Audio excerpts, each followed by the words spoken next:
Hello video camera. I just decided to come here and make a random little video because I was thinking about something, and that's the idea of high and low functioning labels.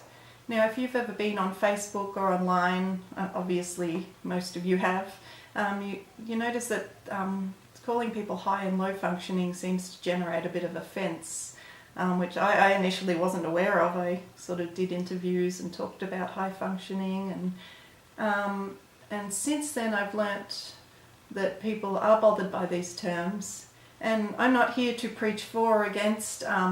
I do understand the points. I understand that if you call someone low functioning, that's not very nice. Who wants to have people talking about them and referring to them as low functioning? And I understand that if you call people high functioning, it might just seem like they've got mild autism and it's not real and the challenge is not real. It's not much other than, they just don't experience it badly, and that's not what it is at all. It's actually a lot of work going on under the surface, and that person can still struggle even though they may look like they're functioning well.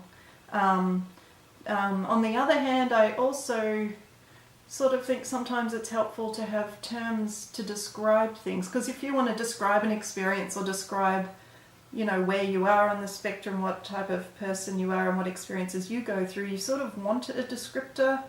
So that's how I've used it in the past, to say high functioning, low functioning, describes different experiences and different things that people are going through. I guess I'll have to change those terms. Anyway, the thought I recently had was I saw this article online, and I'll see if I can make it come up in the video here somewhere, talking about camouflage levels. I'm back, sorry, I got pulled away for a minute there. But as I was saying, I discovered an article online very recently. I'll make it appear here and show you the link, but it was published in Autism in just November this year, 2017, and they were talking about how they'd quantified a measure for camouflaging in autism, like how much a person hides their symptoms. And I thought, oh, that's perfect. That's a way to measure what the individual experiences, and instead of always it being about what other people see on the surface, and that's sort of the gap that's missing. So I thought that might be a great way to describe people. And I liked high functioning as a label just because it's very hard to describe someone like myself or state my place on the autism spectrum or explain to people who I am without using a term like high functioning or high camouflaging.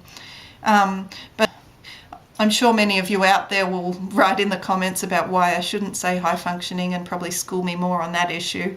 And I understand it's controversial, so maybe a term like camouflaging or something else would be really helpful. Anyway, that's my 2 cents for today, so let me know what you think. Okay, bye bye.